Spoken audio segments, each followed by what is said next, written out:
Sa ibang balita, kinilala ni Pangulong Aquino ang papel ng mga kababaihan sa pagpapalago ng ekonomiya ng bansa.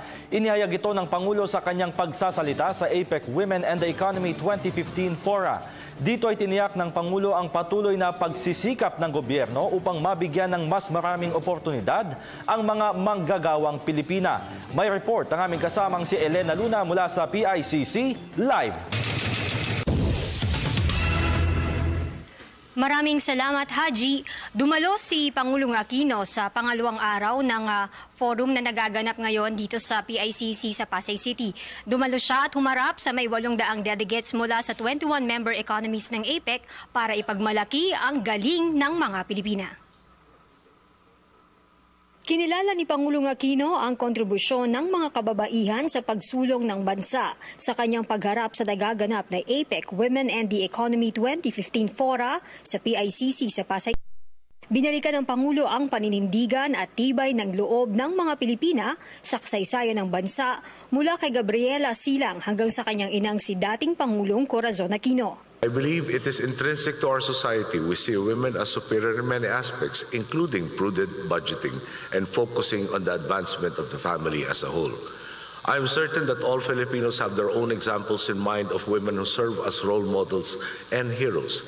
That is precisely why we are here, to express our collective belief that harnessing the talents and potential of all women can bring about inclusive progress sooner rather than later. Sinabi ng Pangulo na magpahanggang ngayon ay hindi nagkukulang ang bansa sa mga kababaihang nagsisilbing mga bayani at huwaran. Isaan niyang halimbawa ang mga itinalagang kababaihan sa Administrasyong Aquino na nagsulong ng mga kailangang reforma sa kanilang sektor. Ilan lamang sa mga binanggit ng Pangulo, sina Ombudsman Conchita Carpio Morales, Justice Secretary Leila de Lima, DSWD Secretary Dinky Soliman, Health Secretary Janet Commissioner Kim Enares. Over the last 5 years, these women have bullishly pursued necessary reforms and have refused to back down, even in the face of those with great power and influence and deeply entrenched interests. They are pillars of our administration's reform agenda, and they are living proof to young people who wish to enter public service that they will not be defined by their gender, but rather by their integrity, their work ethic, and their willingness to serve.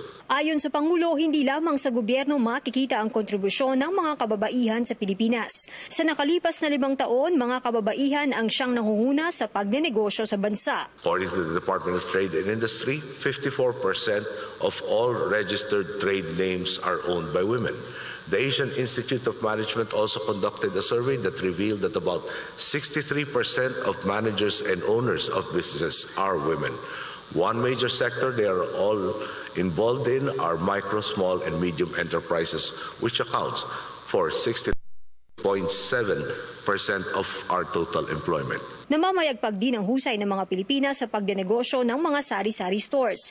Sa tulong ng pribadong sektor, mahigit 33,000 ng mga kababaihan ang graduate ng TESDA Sari-Sari Store Training and Access to Resources Program para higit pang lumaki ang kanilang kita sa negosyo. Ibinahagi rin ng Pangulo ang ginagawa ng Kongreso ng mga batas para palawakin ang oportunidad sa kababaihan, kabilang na ang pag-amyenda sa probisyon ng Labor Code na nagbabawal na magtrabaho ang babae kapag gabi. According to the World Economic Forum, the Philippines is the only Asian country in the top 10 in terms of closing the gender gap.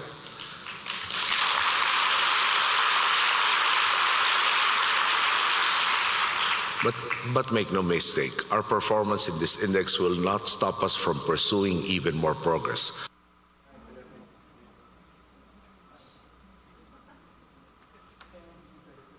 Sa talumpati rin ng Pangulo kanina ay binigyang diin niya na hindi titinas na maging katuwang ng APEC sa pagbahanap ng oportunidad para sa mga Pilipina.